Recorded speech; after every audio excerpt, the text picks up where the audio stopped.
आज की इस वीडियो में मैं Sonam Bamniya, assistant professor in botany, PG college Karauli से आपको ये बताने जा रही हूँ कि आखिर कलम बांधना या रोपण की विधि क्या होती है और पादपों में इस विधि को किस तरह से अपनाया जाता है, इसके कितने प्रकार होते हैं, इसकी उपयोगिता या महत्व क्या है।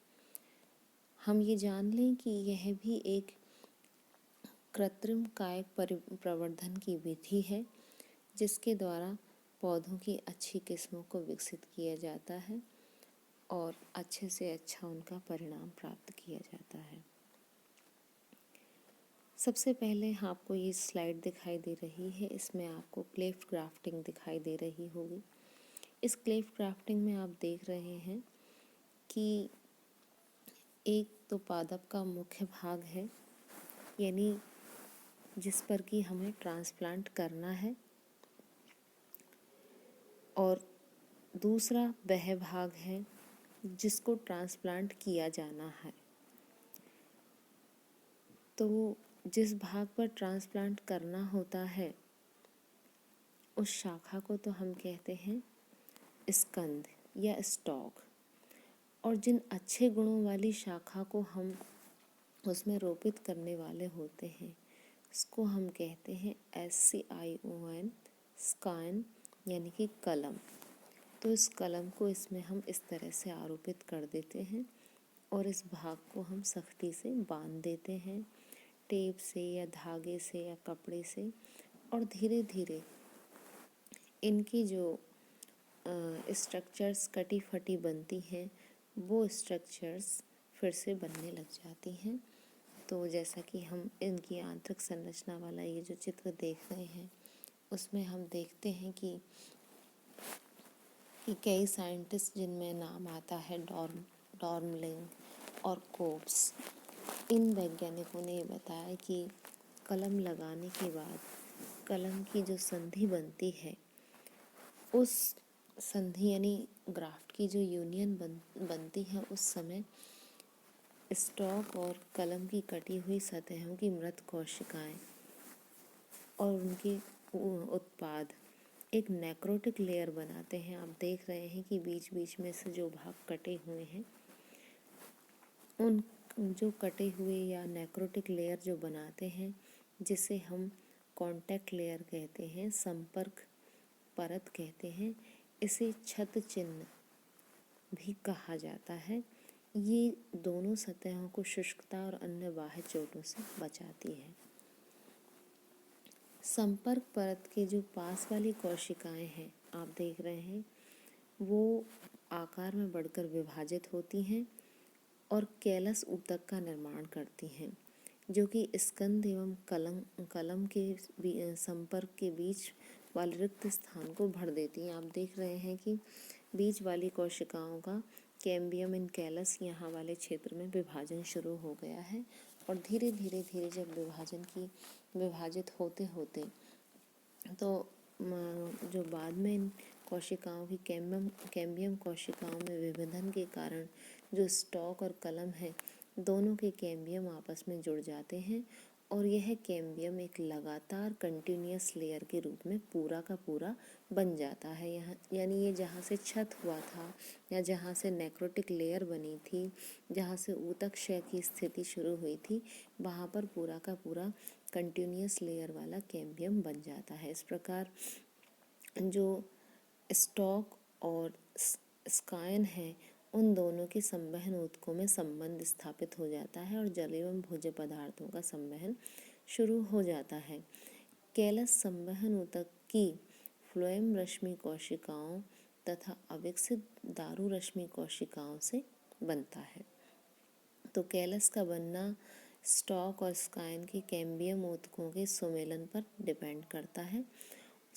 इनके सुमेल नहीं होने के अभाव में, यानी ये दोनों आपस में मिक्सअप नहीं हो पाते हैं, उस स्थिति में पादपों में हम कलम विकसित नहीं कर पाते, पादपों में कलम लगाना सफल नहीं हो पाता है। तो इस प्रकार हमने देखा कि किस तरह से ये ग्राफ्ट की जो प्रोसेस है वो काम करती है। अब हम देखते हैं कि कलम किन किन विधियों से लगाई जाती है। सबसे पहले हम देखेंगे कि कलम लगाना होता क्या है।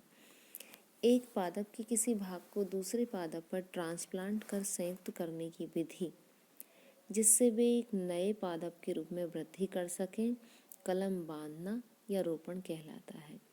यानी एक पादप के किसी भाग को दूसरे प्लांट पर ट्रांसप्लांट कर संयुक्त करने की विधि, जिससे वे नए पौधे के रूप में वृद्धि कर सकें, कलम लगाना, बांधना या ग्राफ्टिंग करना कहलाता है। मुख्य पादप को सहारा देने वाली शाखा को स्टॉक तथा दूसरे पादप की वांछित गुणों वाले दूसरे पादप के रोपण वाले भाग को हम स्काइन या कलम कहते हैं। तो ये तो है स्टॉक और कलम। इस विधि के द्वारा मनभावन रंगों वाले गुलाब की कलम से हम कलम में हम जंगली गुलाब उगा सकते हैं। फलों में खाने योग्य गुणवत्ता सुधारने, जैसे कि सिट्रस फलों में मृदा जनित एवं कीट जनित रोगों से बचाव हेतु इस विधि का उपयोग किया जाता है। इस विधि को सेब में बौनापन लाने के लिए प्रयुक्त किया जाता है। इस विधि के द्वारा पादपों में विषाणु का भी पता लगाया जा सकता है। यानी इस विधि से जिन पादपों में ये पता नहीं चलता कि इसमें विषाणु जनित समस्या है या रोग हो सकते हैं, तो उनमें भी एक वायरल इंडेक्स क्रिएट हो जाती है। उसके बारे में पता लग जाता है कि इसमें विषाणु जनित रोग होगा अथवा नहीं है। अब हम देखते हैं कि कलम कौन कौन सी होती है। सबसे पहले आपको चित्र में दिखाई दे रहा होगा विप और टंग ग्राफ्टिंग। विप अथवा जीभी कलम, यानी एकदम नुकीले टाइप की जो कलम होती है, आप देख रहे हैं इसमें बहुत ही नोकदार या जीभी की कार शेप में इसको तिरछा चीरा लगा करके जोड़ा जाता है। और इसमें फिर अगला आप देखेंगे वो है veg grafting, WEDG, veg grafting या वेज कलम। वेज ग्राफ्टिंग की विशेषता ये है कि ये वी की शेप की होती है, वी के आकार की होती है। चाकू होता है उससे हम वी के आकार में चीरा लगा लेते हैं। तीसरा जो कलम का प्रकार है वो है साइड ग्राफ्टिंग। साइड ग्राफ्टिंग वो ग्राफ्टिंग होती है जिसमें हम पादप की शाखा के बगल में हम चीरा लगाते हैं और उस स्थिति में ये कलम लगाई जाती है।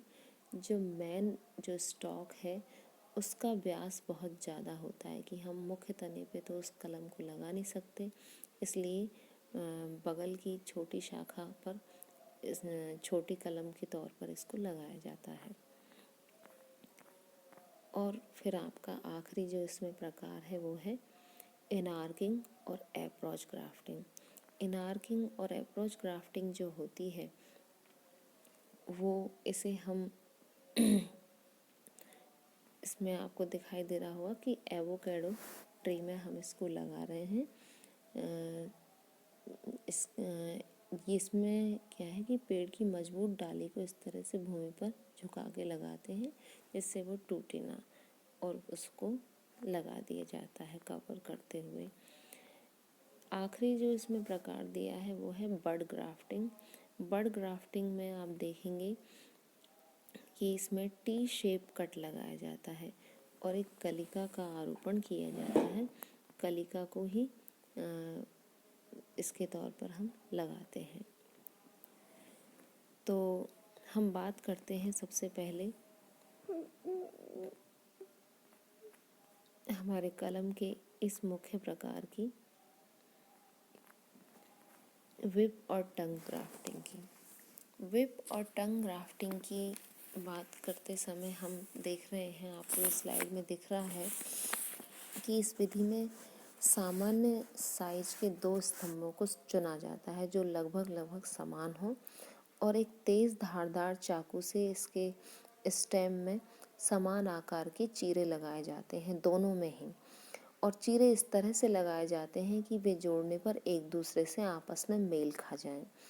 इसके बाद जो हमारा स्टॉक और कलम है उनको ठीक से जोड़ करके बांध दिया जाता है और जोड़ पर कई बार सुरक्षा के लिए मोम भी लगा दिया जाता है। जब इसमें हम कभी कभी तिरछा चीरा लगाते हैं तो ये कलम स्पाइस ग्राफ्टिंग कहलाती है।